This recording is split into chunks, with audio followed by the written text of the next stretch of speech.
But if you're in contact with that top 50 people every single month, they will start to know you. And make sure that those comments are, not all of those comments, but some of those comments you're mentioning, hey, what you do, how you just help someone.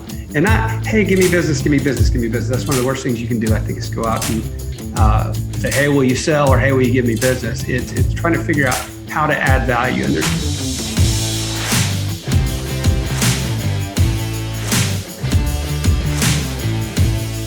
How do most agents who don't have access to the secrets that the top agents in our industry hoard to themselves grow and prosper in today's real estate environment?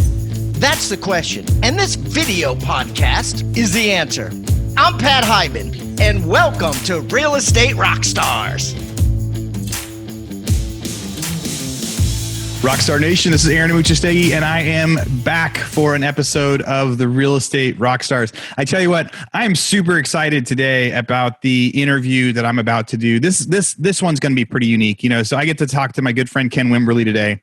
I met Ken several years ago. There is so many things about Ken that you guys are just going to love. Right. So we're going to talk about real estate. I bet we're going to talk a lot about kind of habits and, and different things, that he does in his life to set up systems that helped him, create success in real estate and all these other things. And he's got this awesome app, this system that he does, for his kids called the Legacy of Love, which is really it's kind of like, we'll talk about how he got to be successful in business, and now what is he doing for legacy as a result. So buckle up. We'll be ready to really just knock this out over the next, little while. So thanks for joining us again. And Ken, thanks for joining. Hey, thanks so much for having me. Appreciate it. Yeah, no, you and I have been dying to get to talk on the podcast. It's funny how often we get to see each other and other things. And when we were chatting, I said, "Hey, have you been on the podcast before?" And you're like, "No, not yet." So today is the day, and I am lucky that Pat didn't interview you a year ago, because I think I get to have a lot more fun with that. So you are calling in from Fort Worth today. So tell everybody just a little bit about yourself, your family, and then what's Fort Worth like right now? It's like quarantine is turning on and then turning off, and around the U.S. it's changing a lot. Sure, that's right. Fort Worth, Texas. In Fort Worth is Tarrant County. Our county just went into the mask in every place ordinance. Mm-hmm. So it's kind of like you said. It's on again, off again. There's a lot of folks that had started to venture back out, and now I think you're seeing people peel back a little more. So me. Father to three amazing kids, husband to a beautiful wife, Amber, my soulmate, and Amber and I have Kai, who is our 4-year-old, just hell on wheels, amazing, awesome little kid. Then I've got 2 older kids from previous marriage, Grace, who is 17, and Knox, who just turned 16, just got his license last week, actually. Yeah. So that's my family and what guides me and gets me up and motivated every day.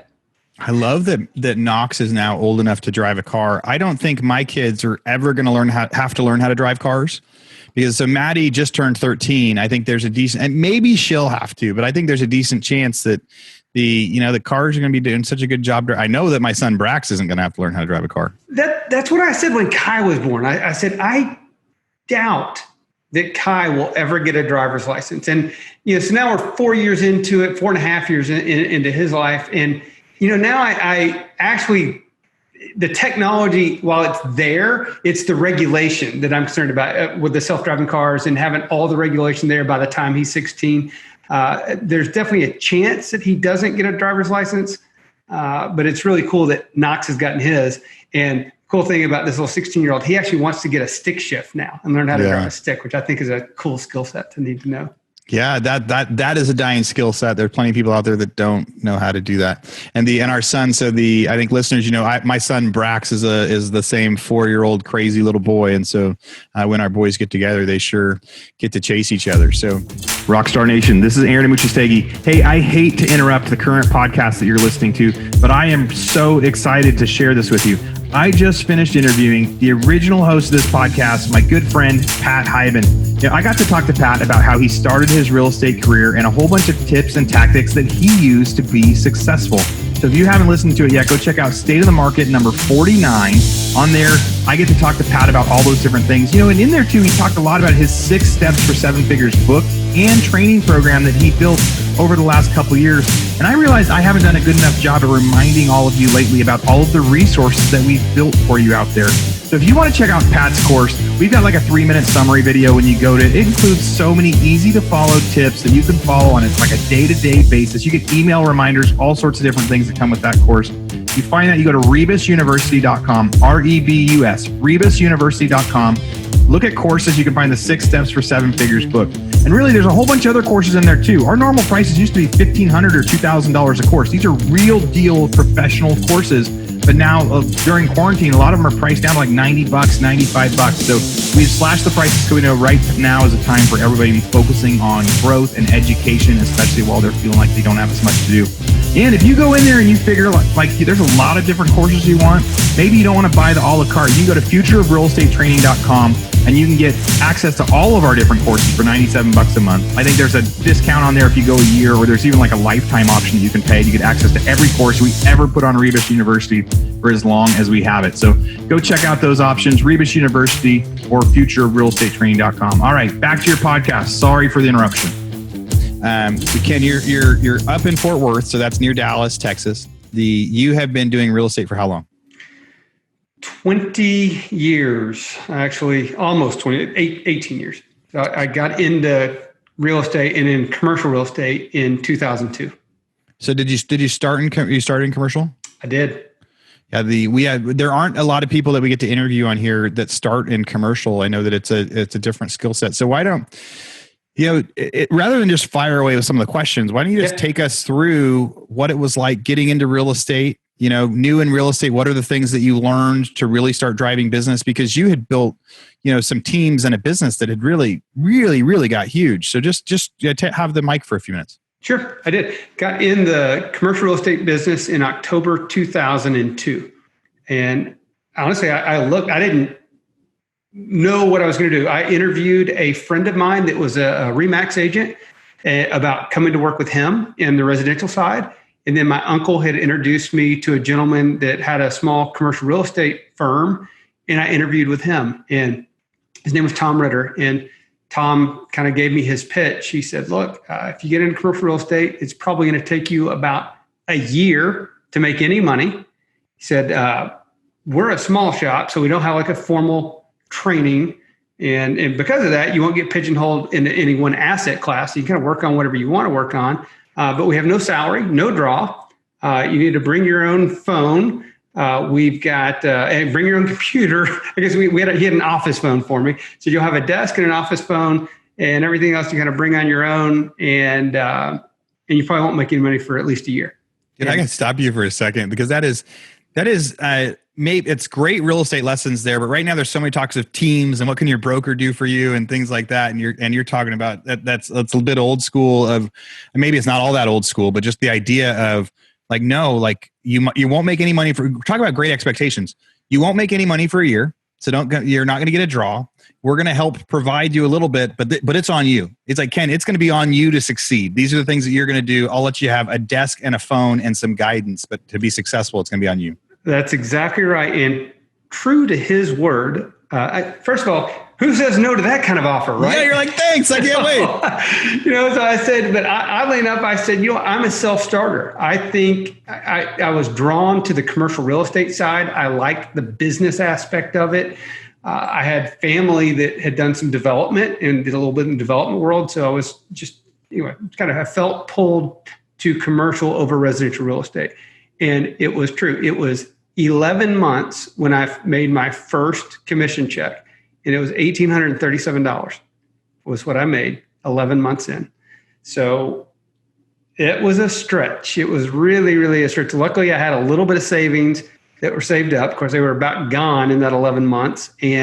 But on my 12th month, I made my first $20,000 commission check. Because what I had been doing in those 12 months was building a pipeline and slowly building a pipeline and prospecting and learning. And it was old school. This was, internet was out there, but not a lot of the tools that are out there now. And so I was mostly in the land business. The first 4 or 5 years of my career, I was strictly a land broker.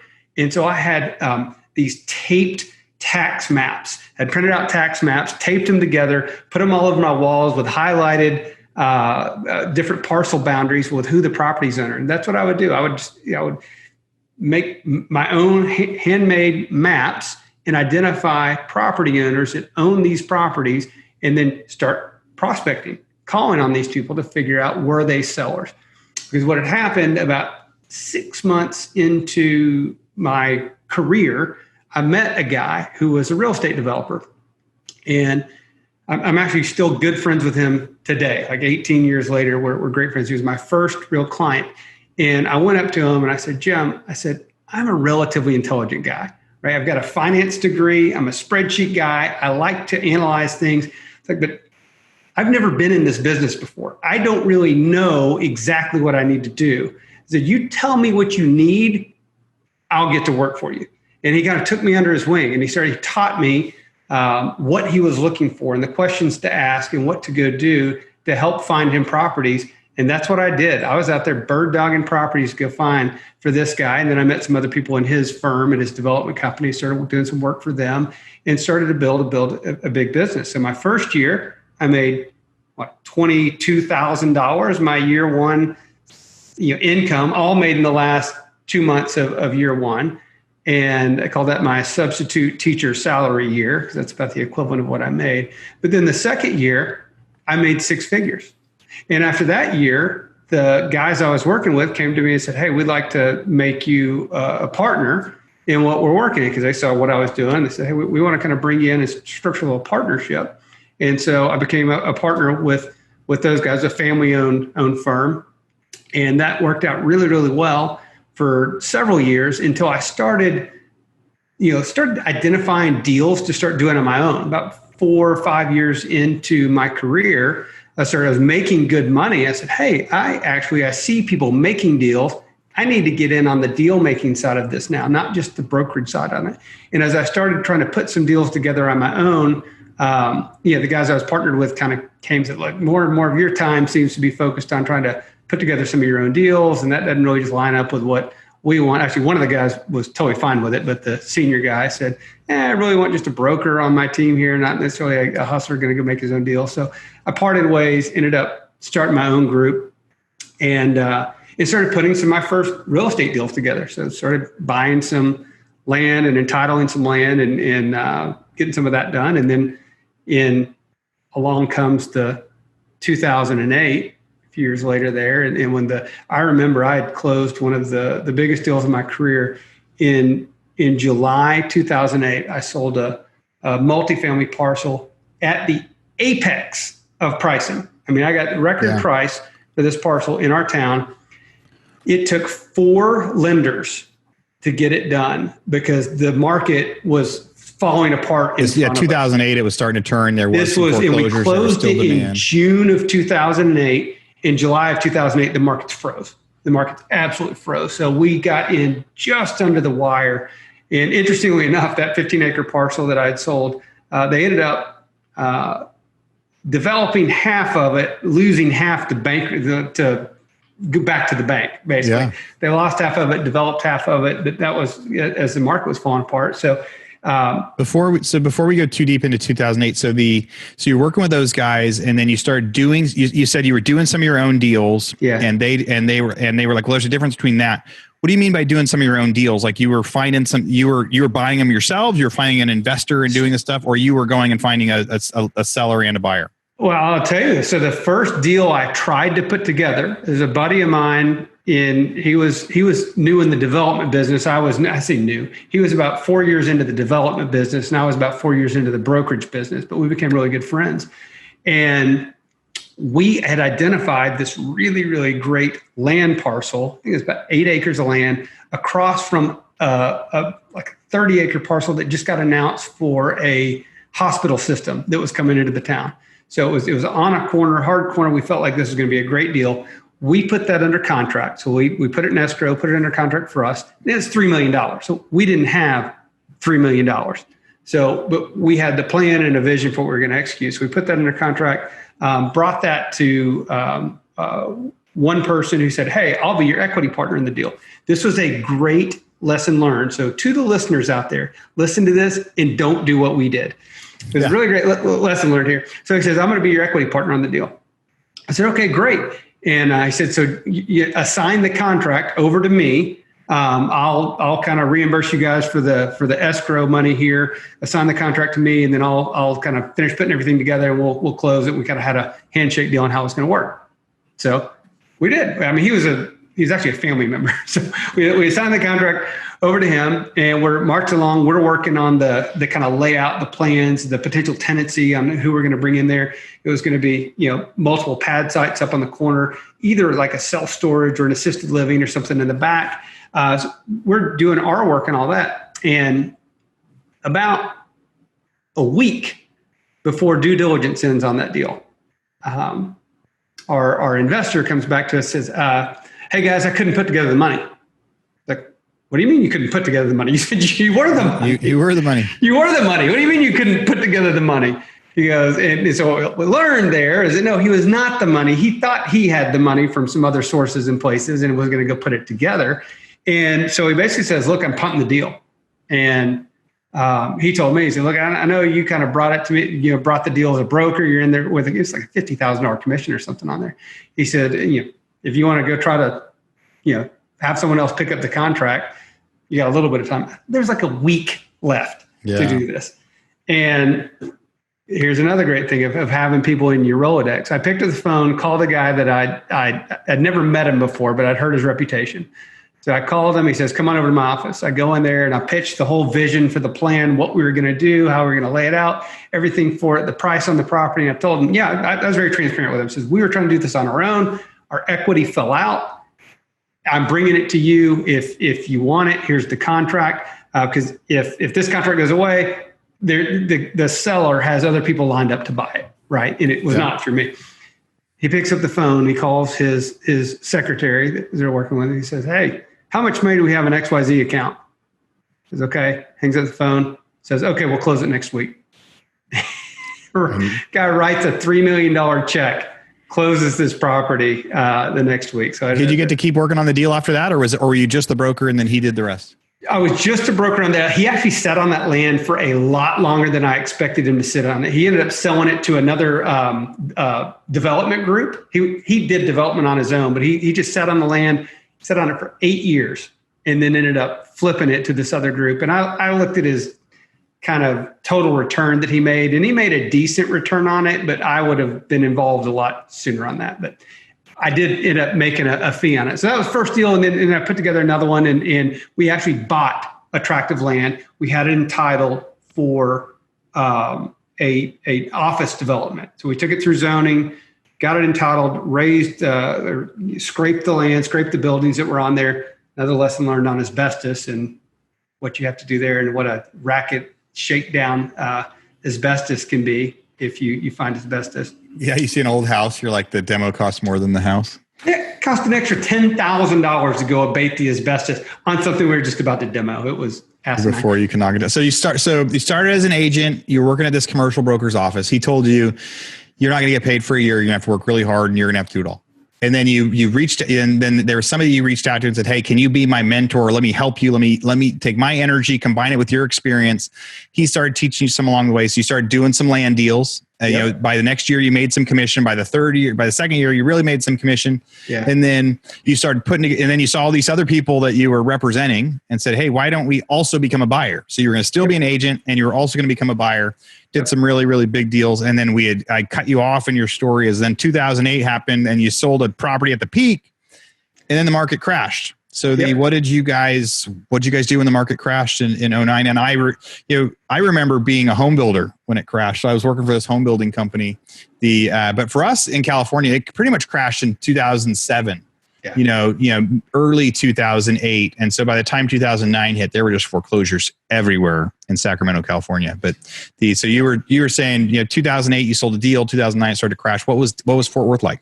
Yeah, this was July 2008, and everything just stopped. Everyone in my industry around here, everything just halted. Every land deal that I had under contract that people were looking at done because no one could get it financed at that point. And frankly, no one wanted to pull the trigger on any development, which was the business I was in. So all of what I was working on in a brokerage business, it just stopped. One of the land deals we had put together for a big office development, I ended up in 2009 sold my interest in that thing because the markets were dying, brokerage was dying. I was working on whatever I could. So I ended up getting a pretty good relationship with Frost Bank, a big regional Texas bank here, helping them do REO dispositions on some of their commercial assets. So that helped me get along. I did some small industrial. I did a bit of everything. I became a generalist, which I generally recommend that people are not as generalists, but from probably mid 08 to to probably 2010, I was a generalist, just slinging and hustling whatever I could. Still ended up, making six figures a year, even in those years. So I did okay, but it was a whole lot of hustling to scrape that out. And that wasn't just land REOs. That was just, you got a relationship with the bank and started doing REOs. No land during that time. There was, actually, I take that back. There were some like vacant lots that got REO'd by the banks and stuff. So we'd take that to some investors and wholesale the lots to some investors. But barring that was some of the only land that we did. This was industrial properties, office properties, just things that were vacant that banks took back, some retail properties. So it was a little bit of everything across the board. But it was all owner-user type stuff back then. Rockstar Nation, this is Aaron Amuchastegui. Hey, I hate to interrupt the current podcast that you're listening to, but I am so excited to share this with you. I just finished interviewing the original host of this podcast, my good friend, Pat Hyben. I got to talk to Pat about how he started his real estate career and a whole bunch of tips and tactics that he used to be successful. So if you haven't listened to it yet, go check out State of the Market number 49. On there, I get to talk to Pat about all those different things. And in there too, he talked a lot about his 6 Steps for 7 Figures book and training program that he built over the last couple of years. And I realized I haven't done a good enough job of reminding all of you lately about all of the resources that we've built for you out there. So if you want to check out Pat's course, we've got like a 3-minute summary video when you go to it. It includes so many easy to follow tips that you can follow on it like a day-to-day basis. You get email reminders, all sorts of different things that come with that course. You find that, you go to rebusuniversity.com, REBUS, rebusuniversity.com. Look at courses. You can find the 6 Steps for 7 Figures book. And really, there's a whole bunch of other courses in there too. Our normal prices used to be $1,500 or $2,000 a course. These are real deal professional courses. But now during quarantine, a lot of them are priced down to like $90, $95. So we've slashed the prices because we know right now is a time for everybody to be focusing on growth and education, especially while they're feeling like they don't have as much to do. And if you go in there and you figure like there's a lot of different courses you want, maybe you don't want to buy the a la carte. You can go to futureofrealestatetraining.com and you can get access to all of our different courses for $97 a month. I think there's a discount on there if you go a year, or there's even like a lifetime option that you can pay to get access to every course we ever put on Rebus University for as long as we have it. So go check out those options, Rebus University or futureofrealestatetraining.com. All right, back to your podcast. Sorry for the interruption. You went from there to, 5, 6, 7 years later, you had built this team with this kind of giant system and database where you were able to, get leads coming in the door. And how big did your team get? How did you build that team? And what was like the secret to success? Well, in 2010, I hired my first business coach.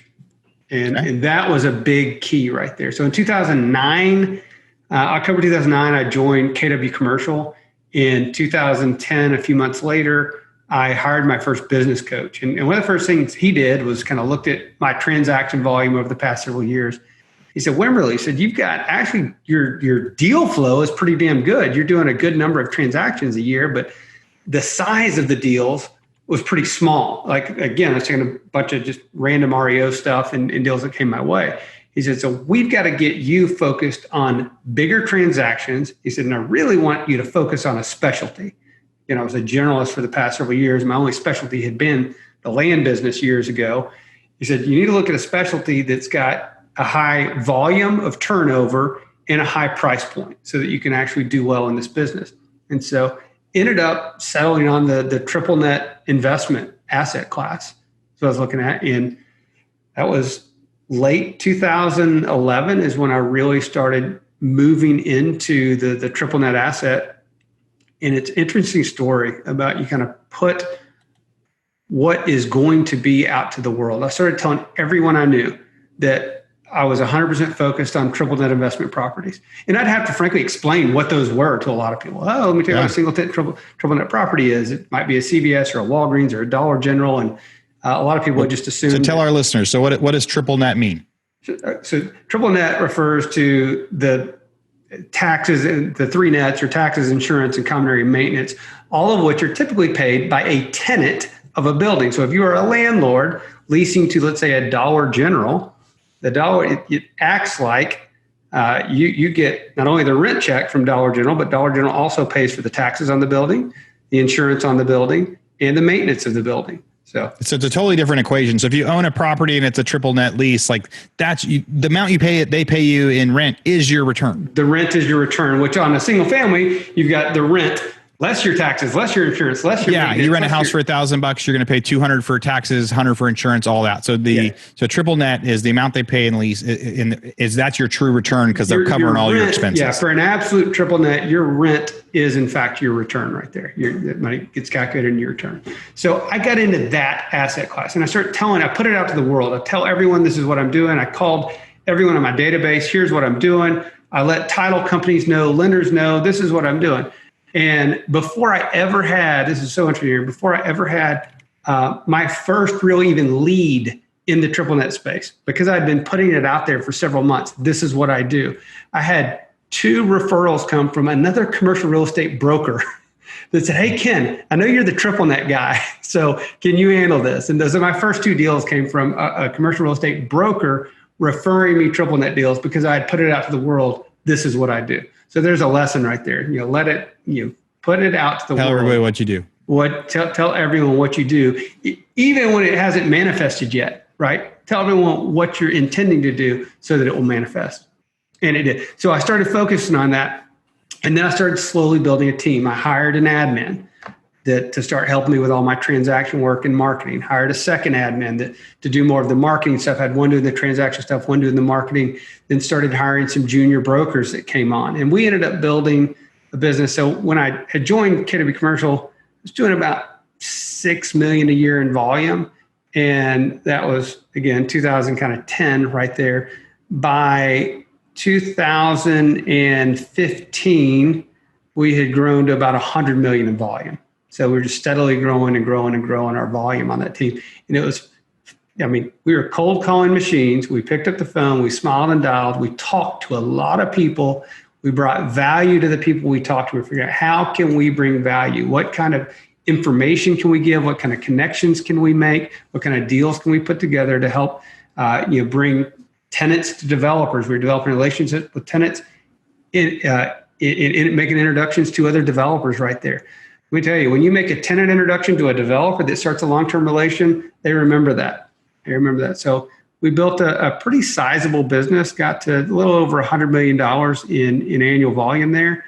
And through that, it was kind of interesting because it opened up a whole lot of other doors going through that process. And so I got back to investing in properties, investing in retail, investing in office, invested in a Keller Williams franchise, into a Keller Williams Market Center, eventually invested in the laundromat business, and then eventually into our app business that we created. So that real estate success and brokerage opened up a whole lot of doors that allowed me to pursue some other avenues there. Yeah. So I can't wait to get into those other avenues, and we'll get there in just a second. So right now, so you have been in real estate for a long time, right? You've made money in a lot of real estate. You have a lot of friends that are agents and all sorts of different stuff, and you've done a little of everything and had your specialties. So if you were going to give advice to a new agent right now, and right now the world is a crazy place. So somebody comes to you and says, hey, I got my license in February, right before COVID hit.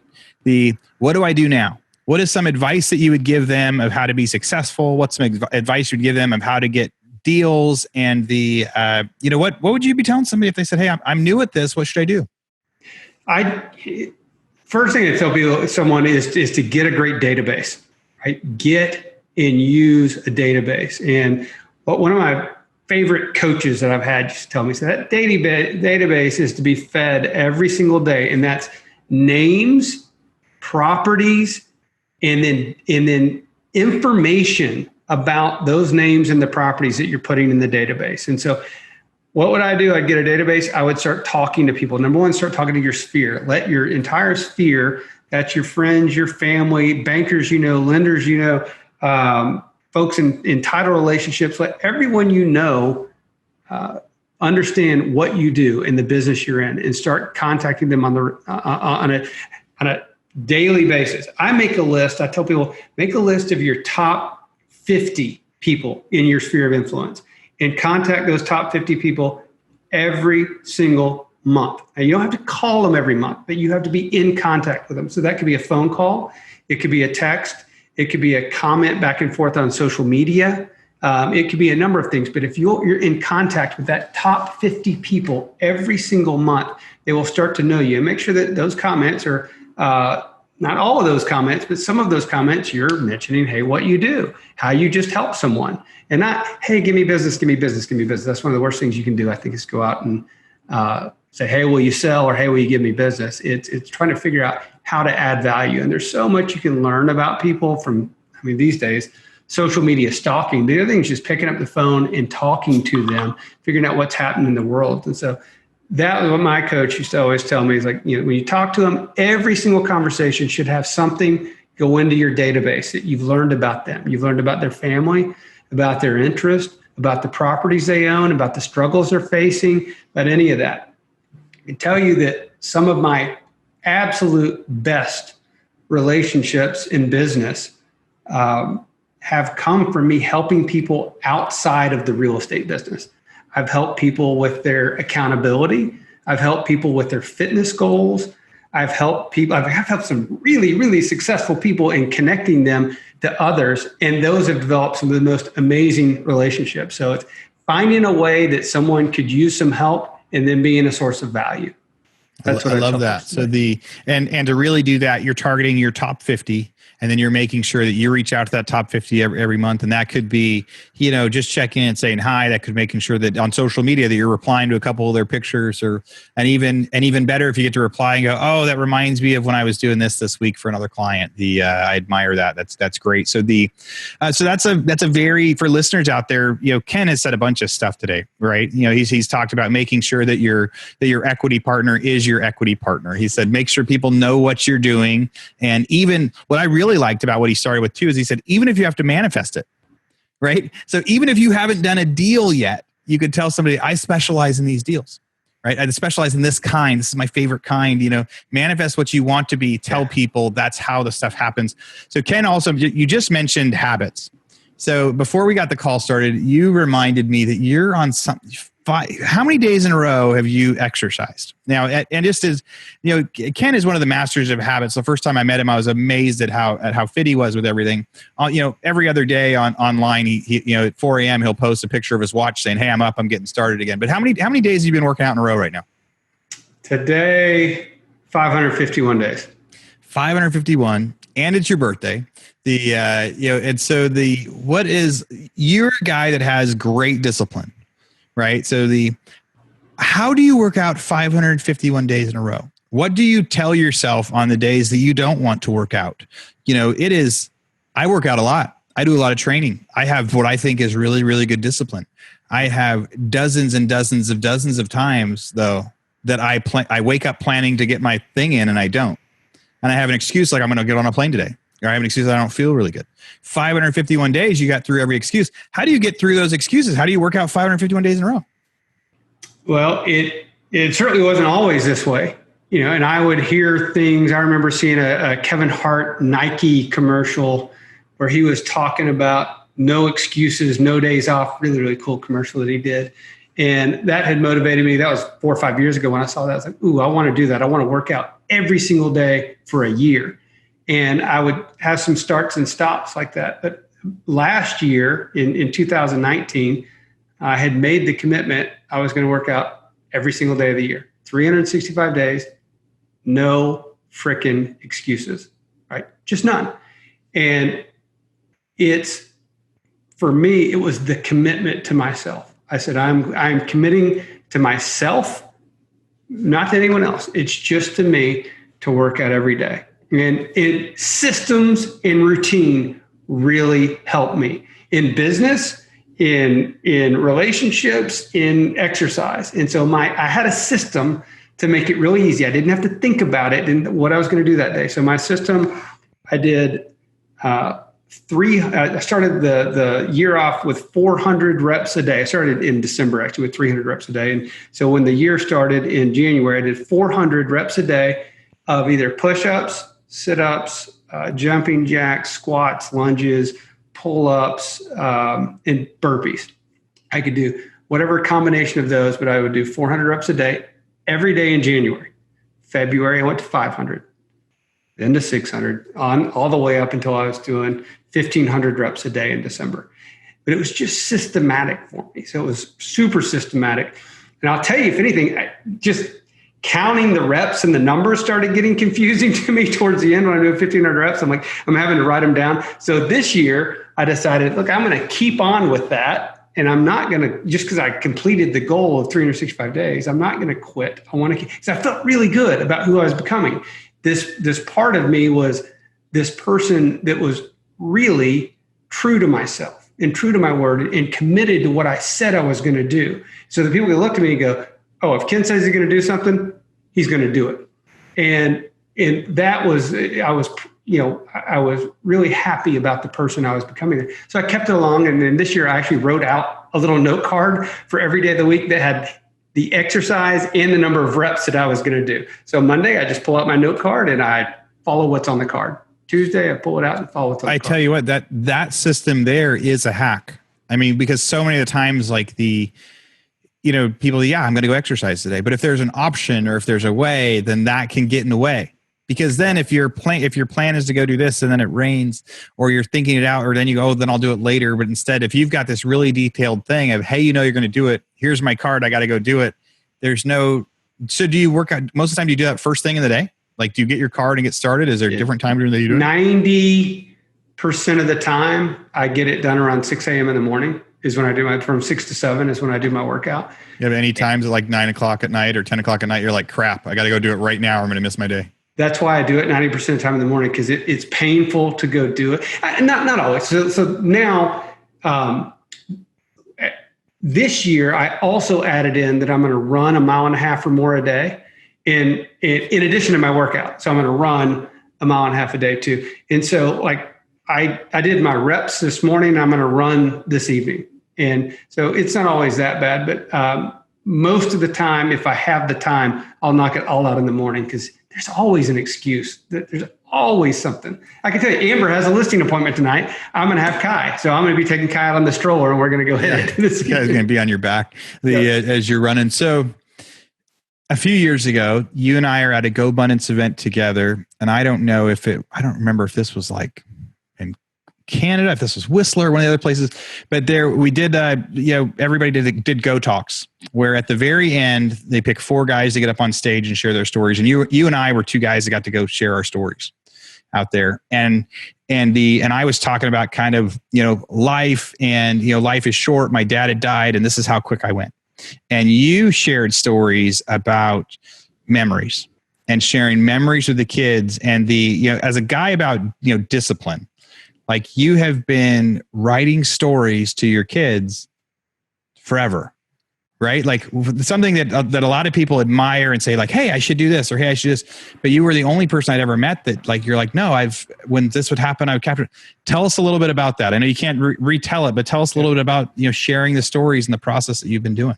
Yeah, it's been a 17-year journey. Yeah, that's the craziest part, the 17-year journey. Yeah, my daughter turns 18 this year, and when she was 1 and my son was in the womb, I made a commitment to start something so that I could capture memories to later pass them down to my kids. And I was like, well, how can I do that?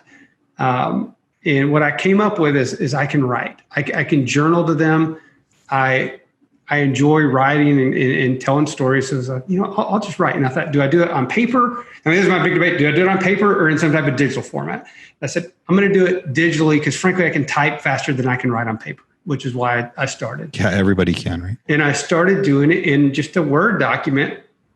And I just started telling stories about what was happening in their lives. And again, back to me and systems and hacks. I wanted something that I could live with.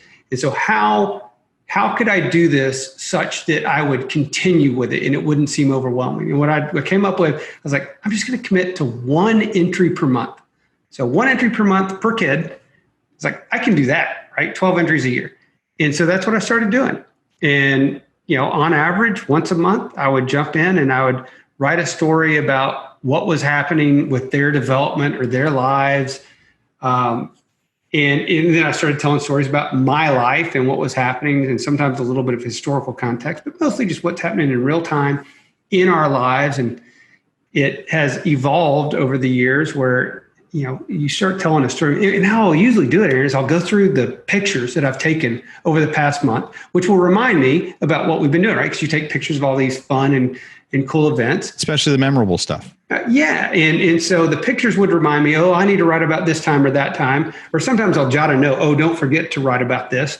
And other times something will happen. I'm like, I got to write this down before I forget, because it was so funny, where people will say the funniest things. And it's taken me across this beautiful journey of writing about their development, their milestones, their major events. I've documented every family vacation we've ever taken. I've written a story about the trip, and usually on the vacations, each day I'll document a little synopsis about what we did, who we were with, what the highlights were, what the arguments were as a family that we were struggling with, anything like that.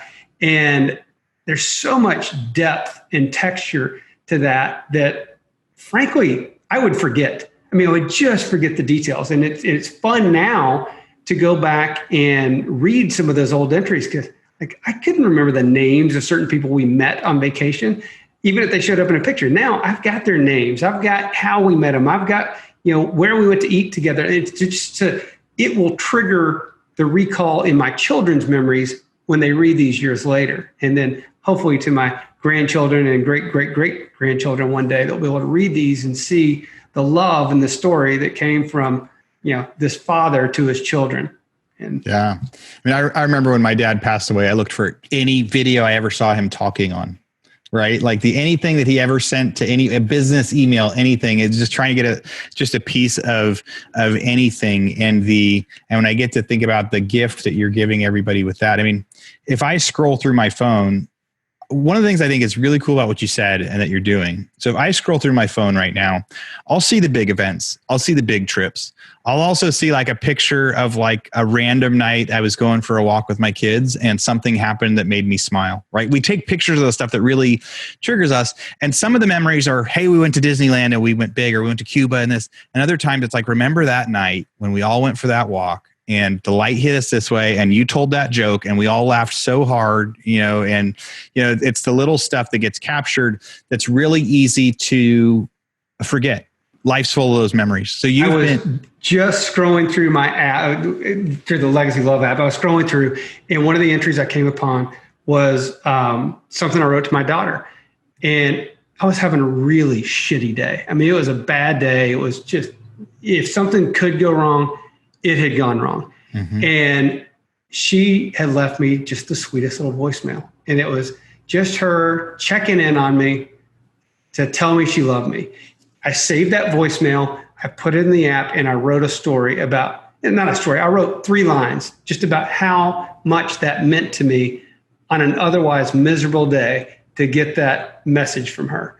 And she has no idea. And so she'll get that story to her. Here, actually, this all along was designed to be my high school graduation gift to each one of my children. 18 years of your life through my eyes. I get chills every time you say it, especially now as Grace is about to graduate. She's got a year. One more year. She graduates next year. You've been doing this forever, and talk about I told you guys at the beginning that talking to Ken was going to be one of the most interesting interviews that I've done, because it is real estate, but it's also about, persistence and discipline and being able to, work out every day, or being able to actually, once a month. In one sense, hey, writing a story once a month, that's not that hard. Another sense, we all know as people that one thing a month is really hard to do for 18 years. Or somebody has, but for you listeners out there right now too, if you've got a 10-year-old, a 15-year-old, a 16-year-old, or maybe you have, like, there's no reason to not start this. Even in my adulthood, again, when I lost my dad, man, it would have been great if there had been a couple stories that he would have just told me when I was 30. Right. Well, and for me, even though I'm going to give this to my children when they turn 18, I will keep writing to them until the day I die. Yeah. So that they'll continue to have, when I pass, they'll have the rest of the story of me to them. So this started as you grab a Word document and you would tell a story, and it just kept kind of growing. And so that started in 2002. That was probably Microsoft Word or text or, Word 90, I guess Word 2000 would have been there. So so you started with these, and then along the way, it kind of has morphed. I guess before we go into how you do it now, can you think of a story or two that stands out in there, and if you feel comfortable sharing it, like something that when you captured later, you were like, man, if I wasn't doing this, I wouldn't have shared that story, or anything that is just. Yeah, I'll tell you one of my favorite entries, and you may have heard this before because I've shared this story, but same thing with my daughter. Grace and I were driving around. It was several years ago, and we went to REI to go pick up some clothes from REI, and it was in a shopping center that had just been finished, and they were still adding new tenants into the center. And we pulled in there. She was 14 at the time, and pulled into the center. And Grace saw one of the new tenants and told me, she said, "Hey, Dad, we should take Garfield there." And Garfield was our 15-pound orange tabby kitty cat. And something, it's a must be a vet or something like that. And I look up and I saw the logo that she was talking about. I looked back down and I kind of thought for a minute, like, how do I respond to this? And she was old enough that I could maybe be jovial. And I said, "Grace, they work on a different kind of kitty at that store." And she looked confused. And then I paused for a minute. I said, "Grace, it's a Brazilian waxing store." And she turned so red and started laughing so hard. And then I started laughing, and we literally both had tears in our eyes crying. It was, laughter is such a connector. And that was such a connected moment for us right there. And I knew it. I knew, like, there's some moments, it's like, oh, this is just it. And so when I went home, I journaled about that moment that night. And by the way, before I left, I'd snapped a picture of the logo. And when I got home, I took a picture of our kitty cat. And that's one of my favorite entries that she'll read one of these days. That is so good, man. The laughter is absolutely when I think about my best memories, it's that, right? Or the most fun memories of my kids and a lot of those times happened at the times you least expect it. A lot of like life's greatest memories were at like you were doing a very random thing for your work at the last time you thought you'd be laughing, crying, holding hands. And I had a moment like that with one of my daughters about a month ago. I was scaring her by flashing I was flipping the lights off and on from my phone. Yeah. She was in her room. And so she's looking up going like, "Hey, what's going on? Hey, what's going on here?" So she starts to get nervous and she runs out her door. And right when she gets to the doorway, I'm standing out there. And for us, it shouldn't even be that funny of a thing. And she looked at me and she just fell down laughing, and I fell down next to her laughing. And we just laughed for like 15 minutes, all teary-eyed, because without even saying a word. And so some of those small moments, I think like right now, like I hope she remembers that one in 10 or 15 years. Or maybe I need to take a picture to go capture that. So fast forward, right? So we've got a few minutes left to be able to crash all this in. Yeah. So now you have the Legacy of Love app. So many people said, "Ken, this is an amazing idea. Ken, this is an amazing idea. You should build an app. You should make a way for that. You shouldn't just be using a Word document." Yeah. And you finally said, "Okay, what's that been like? And what should our users do? How can we support this vision of yours?" Sure. It's been a heck of a journey to get into the technology world. Oh yeah. I've learned that quite a bit. Yeah. Yeah. But yeah, you're exactly right. So many people would encourage me to do it. And honestly, I didn't have the mental bandwidth or the space to do it. And so I'd made some changes in my life, my business, that opened up that space that allowed me to go pursue this dream, really, because it has been a dream of mine now I will tell you, over the years, just telling people about it, I was like, "Man, just do it. Whatever you do, I don't care if you do it in a handwritten, and I've had so many parents that have sent me text over the years. of pictures of their journal to their children. And that has been so rewarding to me. And so eventually I said, look, I'm going to do it. I'm going to go create an app to make it the easy button for other parents to do this, to capture the moment really quickly, easily before they forget about it. And we released it last year. It's called Legacy of Love. You can go kind of learn about it at legacyoflove.app. That'll kind of tell you the whole story and about the product. You can find it on the Apple Store and the Google Play Store. Apps for both iOS and Android in the phone and the tablet versions as well. And it's just this beautiful, cool thing. It's private, it's secure. So it's unlike social media where everything gets thrown on there and more gets thrown on there and they sell your data and market to you. It's not that. This is a very private, secure, it's a freemium model, meaning we've got a free version that we put out to the world. We earn revenue so that we can support and build the product by the premium and family versions of it. They're just feature based. Kind of we'll go through all the features on the website. I'll tell you what's available in the different versions, but it's been really, really well received so far. So how does the easy button work? So somebody goes and downloads the app. How does it, download the app. So the first thing you're prompted to do is set up your profile. So you enter your name and your birthday. And it says, okay, well, add some family members. And why do you add your birthday? So that it can track your age. Every entry you make, it has your age and your child's age in there so that you can kind of look back on these, or your children can look back on these years later. Yeah, we're growing up too. And go, wow. As adults, we're growing up every month. Yeah, it's like, oh, hey, Dad was 49 and I was 4 when this was happening. They can go look and see all this stuff. And so you enter your information, you enter your family members' information, and then you can just launch and start an entry. And you can tag the entries.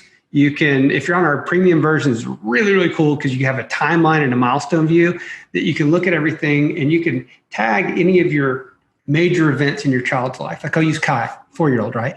Mm-hmm. His first milestone entry is his sonogram. Next one, the day he was born. Next one, the day he rolled over. Then the day he walked. And so I can see on a timeline view the date that happened and how old he was and how old I was, all on a timeline view. It's so cool right there. Man, I wish this would have been around and I would have been following your advice for the last 10 years with this.